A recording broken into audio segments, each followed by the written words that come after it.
സഹോദരങ്ങളെ, സാബത്ത് ദിവസം പരിശുദ്ധമായി ആചരിക്കുക എന്ന ദൈവകൽപ്പന നാം എത്രത്തോളം പാലിക്കുന്നുണ്ട്? സാബത്ത് ദിവസമായ ഞായറാഴ്ച ദൈവത്തിനായി മാറ്റിവെക്കേണ്ട സമയം നാം ഇന്നും പാഴാക്കുകയല്ലേ? നമ്മുടെ കൈകളിൽ വിശുദ്ധ ബൈബിളിന് പകരം മൊബൈൽ ഫോണുകളാണ് സ്ഥാനം പിടിച്ചിരിക്കുന്നത്. ദേവാലയത്തിൽ പോലും നമ്മുടെ ശ്രദ്ധ ഫോണിലെ സന്ദേശങ്ങളിലാണ്.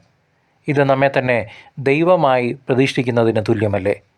ഈ ജീവിതവും സമയവും നമുക്ക് നൽകിയത് ദൈവമാണെന്നും അത് തിരികെ എടുക്കാൻ അവിടത്തേക്ക് നിമിഷങ്ങൾ മതിയെന്നും നാം മറക്കരുത്.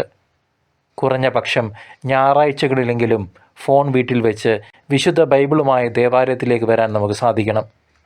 ദേവാലയത്തിൽ നിന്നും വീട്ടിലെത്തിയാൽ അന്നത്തെ തിരുവചന വായനകളെക്കുറിച്ച് കുടുംബാംഗങ്ങളുമായി ചർച്ച ചെയ്യണം.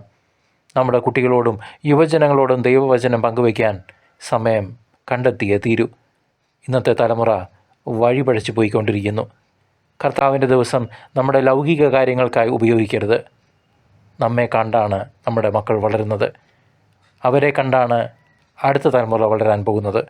ഇത് വളർച്ചയല്ല, തളർച്ചയാണ്. നാം എപ്പോഴാണ് ഈ മാറ്റം ഉൾക്കൊള്ളാൻ പോകുന്നത്?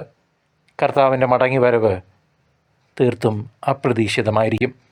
നാം തയ്യാറായില്ലെങ്കിൽ അവിടുന്ന് വരുമ്പോൾ നാം അയോഗ്യരായി കാണപ്പെടും, സംശയമില്ല. ഈ ചോദ്യത്തിന് നമുക്ക് സത്യസന്ധമായ ഉത്തരം നൽകാം. ദൈവത്തിൻ്റെ വരവിനായി യോഗ്യരാകാൻ തയ്യാറെടുത്തേ മതിയാവൂ. ദൈവം നമ്മെ അനുഗ്രഹിക്കട്ടെ.